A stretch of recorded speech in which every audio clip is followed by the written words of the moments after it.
Hello, everyone. Thank you for tuning in to Making Maximum Impact podcast. The purpose for this podcast is to help develop your creative mindset for your life to yield maximum productivity. So sit back, open your heart and journals, and be blessed by these teachings.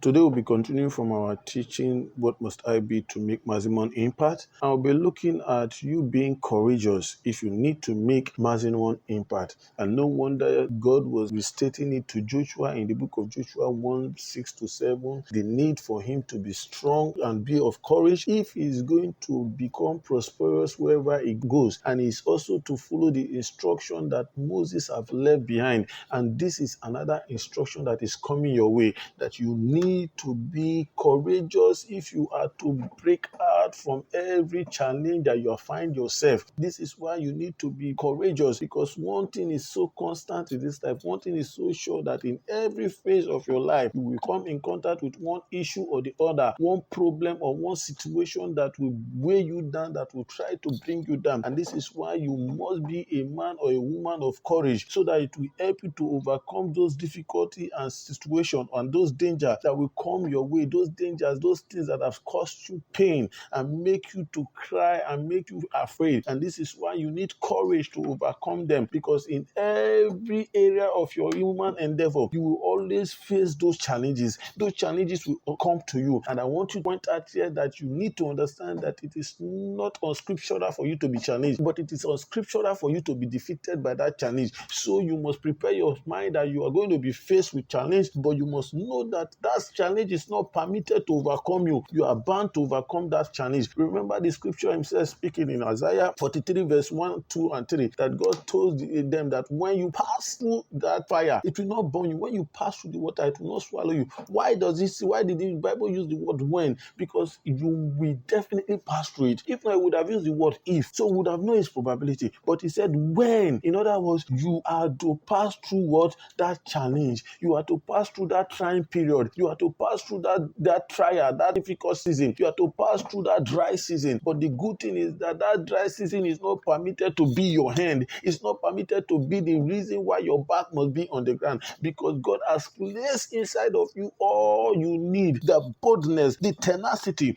to come out from that challenge. And that is why you need to quicken yourself like David. You need to be like the man David. This is a key character, an example of a man of courage. Mind you, when the prophet Samuel came to their house to look for a king, the father thought it not wise that David was the one that would be the king. He sent him to the bush because he was not fit to be a king. They looked down on him that David was not fit to be a king, and he was sent to the forest. Just imagine, whose father is going to send the last child to the bush? But yeah, David was seen as someone that is not fit and was sent to the bush. He was commonized. And when he went to the field to give his brothers food and saw Goliath boasting, he also tried to intervene. But the brothers also shut him up and said he should go back home because he was not fit. They seemed as if he was not fit to face that issue. At the point when he got to King Saul also saw him as a youth, that he is not fit to face Goliath. But what was in him that was driving him? There's that courage, there's that boldness, there's that fearlessness, that he knows that the God that delivered him from the lion and the bear will deliver Goliath to him, because Goliath himself cannot face a bear or a lion. So David understood the God he was serving, and he has that courage within him that was pushing him, that was that driving force. And we'll notice what happened when he gets to Goliath. Goliath also commonized him and looked down on him and said, am I a dog that you are coming to face with a sling? But what happened? Because a man of courage is not defeated. A man of courage is not pushed around. A man of courage does not look at the problem, but look at the capacity to overcome that challenge. And that was why David ran towards him and brought that Goliath down. And that same way, I'm telling you that every Goliath in your life, all you need, every problem, every challenge, all you need to bring that challenge down is your trust in God, your absolute trust in God, and your confidence that your God will not fail you, and your confidence and courage that you know that I will come out of that challenge, because it is not unscriptural to be challenged, but it is unscriptural for you to be defeated. So definitely, beloved brothers and sisters, my friend, listen to me right now. I want you to understand that courage is all you need to come out of that situation, to bring that giant that is troubling your life, to bring yourself out of that pit that you feel that you are into. You need courage. It's so vital in our time like this. It is so vital in a period like this, because courage will always make you unstoppable. It will put you on the flight to making maximum impact. When you are a man of courage. You know where you are going. You are not afraid of the challenges that will come in between your journey. You are not afraid of the problem that will come along the way. Because why? You are a man of courage. A man of courage that knows that is destined to make impact, to make global impact. And this is why you must never give up on yourself. Don't cast away your courage. Don't cast away your confidence, because there is a reward. When you stay to the end, you will be rewarded. And no wonder